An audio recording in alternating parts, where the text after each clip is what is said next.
And it's time for our postgame report here from Scott Field, where Mississippi State falls to number 11 Texas A&M 28-14. We'll get to the very interesting postgame press conference in a bit, Steve, but let's just say the Bulldogs, they were not favored in this game, quite obviously, but we thought they'd put on a better show today. We thought that the Bulldogs, with their offensive style, would be able to match up a little bit better with Texas A&M's defense, and it just didn't happen. State didn't make things happen in the first half at all.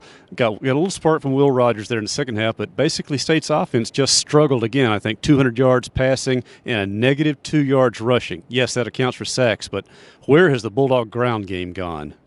Well, it's gone schematically. That's the bottom line is. It's just you don't have it, you don't utilize it. But, as my dad used to say, it's same hymn, different verse. I mean, it's like this is the same video that we basically have had, whether you and I have done it or me and Mike have done it for 3 straight weeks. This offense has been absolutely anemic. And, Colin Hill didn't play today. We talked about that, and it's been rumored all week. And, we've addressed some of that on the message boards. But the bottom line is I don't know how much of a difference he makes tonight. There was, again, failures at every level. Offensive line protection, especially in the first half, was awful. Absolutely awful. And this is an A&M team that has struggled to rush the passer. State's going to see some down the stretch that are much better at it. And so with three defensive down linemen and not their best defensive tackle missed the game. That's the thing. Bobby Brown didn't even play, and State was getting beat off the edge over and over and over again. And the question a lot of Bulldog fans have is if we're going to have these wide splits, it's supposed to create a longer path to the quarterback. Why are we getting whipped so bad at offensive tackle? There's some soul searching this team has got to do here in the bye week. And I know Greg Allen had to slot out there to back out there to right tackle.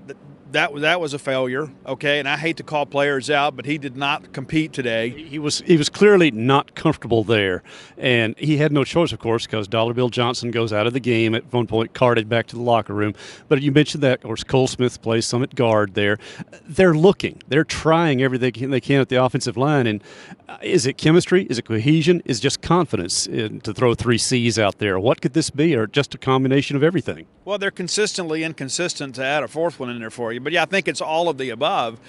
I think it's a lot of new guys that are playing major college football for the first time without the benefit of non-conference games to kind of fine-tune the technique a little bit. And let me interrupt you. Without the benefit of a running quarterback to take some of the pressure off them.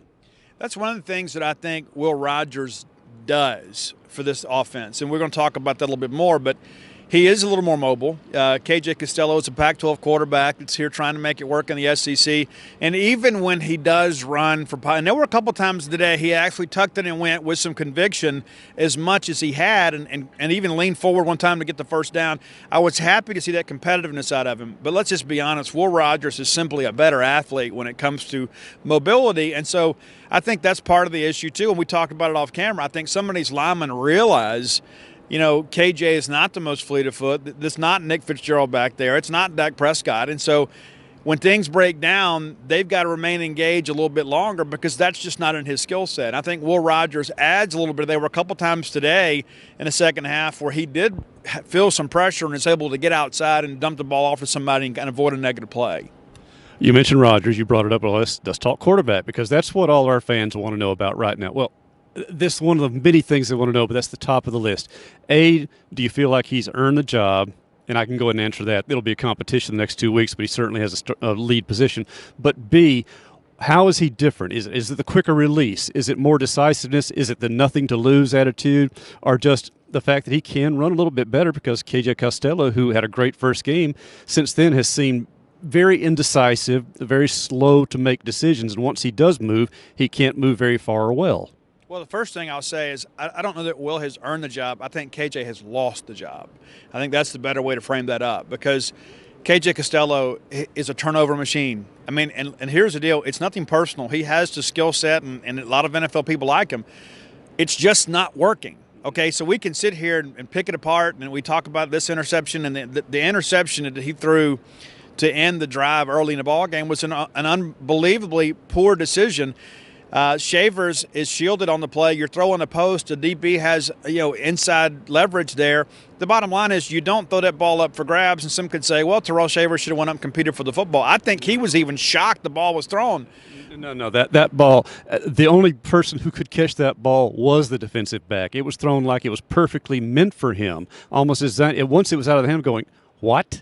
What kind of throw was that? Especially because the Dogs were actually moving the ball, doing their base air raid kind of stuff underneath, and then go for the jugular right there.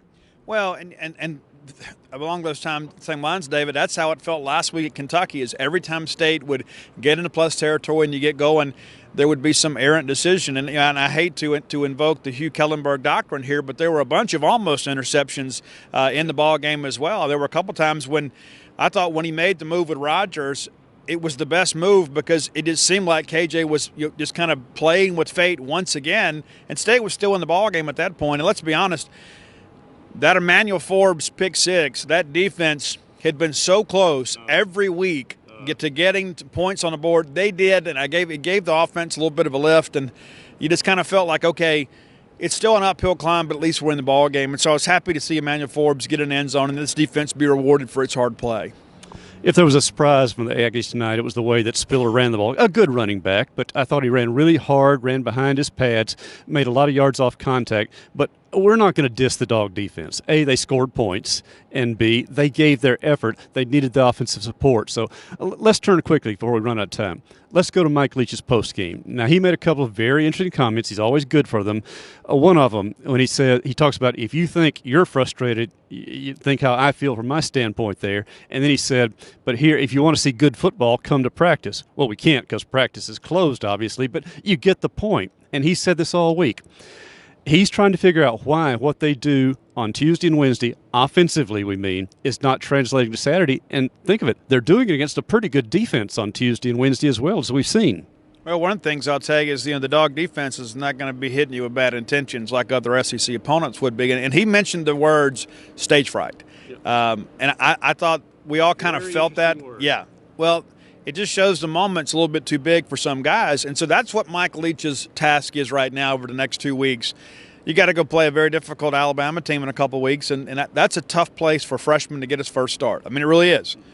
But you got to get him ready for the rest of the road. You got to get him ready for Missouri. You got to get him ready for Vanderbilt. You got to get him ready for Auburn, who looks to be very mediocre as well. And that's the thing, too, when you look at the way this defense is playing, if you get any semblance of offense, if you can just be average on offense, you got a chance to win some ball games. But there's a lot of people in the Bulldog Nation right now are thinking, guys, who can we beat?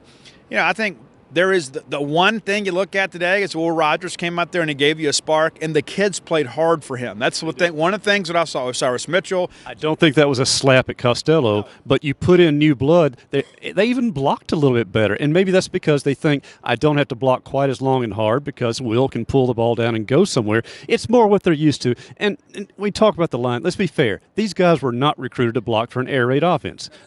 Charles Cross was recruited to blow people away in a run game. Some of these guys, they're having to adjust. They want to, and as Coach Leach says, even the offensive linemen are trying to do too much out there, which is a credit to their desire, but they've got to get that under control. And as he said, they're still looking, in Coach's own words, for how to reach these guys. And that's one of the casualties of not having a spring is, you don't find the currency it takes to motivate and communicate with certain guys, so you're learning on the fly. I'm not making excuses for anybody because we've seen some really bad football the last 3 weeks. I mean, let's just say it like it is.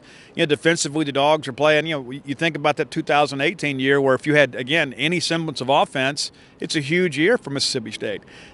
I don't know that this team has the same ceiling as that one, but the bottom line is if you can just figure out a way to be average on offense, you got a chance to be a pretty good football team down the stretch. Now, let's be honest, nobody's going to expect State to go beat Alabama even coming off a bye week. But the dividends that can be earned through 2 weeks of practice for young Will Rogers should probably reap some benefit down the stretch.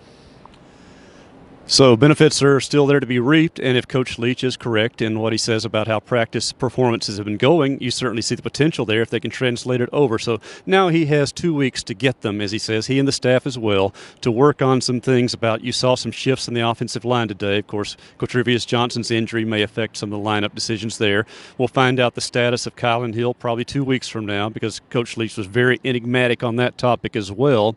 But at least it was only one suspension for this game. We'd heard there might be more than that. So, okay, go address that. So, and that's one of the things too. I don't want to sit here and give a PSA, but there are a lot of people that don't have access to the program, to the coaches, that speak authoritatively on social media. Are you serious? Absolutely. I know that's breaking news, David, but here's the thing about that. This Colin Hill situation bubbled up last Sunday. We've been chasing the story all week, and we've heard some things unofficially. Nobody's ever going to come out officially and confirm that. It's Mike Leach's job to do that, and if he elects not to do that, everybody has to be okay with that. But what happens is there is this vacuum, and then people want to fill that vacuum with anything they hear. Then all of a sudden there's a mutiny, and half a team wants to quit. Well, none of that stuff was true. And then there's this talk about, well, Osiris Mitchell suspended. Wrong. Malik Heath's suspension. Wrong. And he gets his first college touchdown. And so I say that everybody needs to take all of that with a grain of salt. This situation is isolated to Colin Hill. Mike Leach, Colin Hill, his family, they will sort through that. But I do understand there is a pathway back. There hasn't been some big decision where he's been kicked off the team, as some people have suggested. They're wrong. As in the case with most suspensions, it's all up to the player to, A, get himself on that suspension, but B, also to get himself back out, and that certainly can be done. So good clarification. Thank you for the PSA, Steve, there. And let's say, too, that when we talk about you fans and others, whether message board fans or our subscribers or not, it all reflects the fact that you and we are passionate about this football program, about this university. We care, and sometimes that bubbles up in maybe a little more emotional ways than we want to at the time. But let's face it, it's better to care and be hurt than to not care at all. And right now, from what we saw in the second half, the third quarter, the fourth quarter especially, the Bulldogs still care. And that's a positive point to take forward into these coming weeks as we're talking about. So we'll find out the schedule for open date. I ask you questions pregame, and they're not certain how they're going to handle it, but we think we'll get one availability with the coach. Don't know if we get any players or assistants this week, but we'll find out as it goes on. But mostly Bulldog fans, time to take a restock. As Coach Leach said, he doesn't know why it always takes longer than you think, but it usually does. He's been through this before, so now it's up to him, the man who's being hired for specifically for this job, to take care of it. So let's see in 2 weeks from now in Tuscaloosa how it turns out. For our Gene's Page crew here at Scott Field, for Steve Robertson, Mike Nemeth, myself, Paul, and Robbie, and all the crew, Gene, who's taking the photos, has some good ones of Will Rogers, we understand, coming up as well. We just say another good night from Scott Field, and we'll be talking to you in a couple of weeks from Tuscaloosa.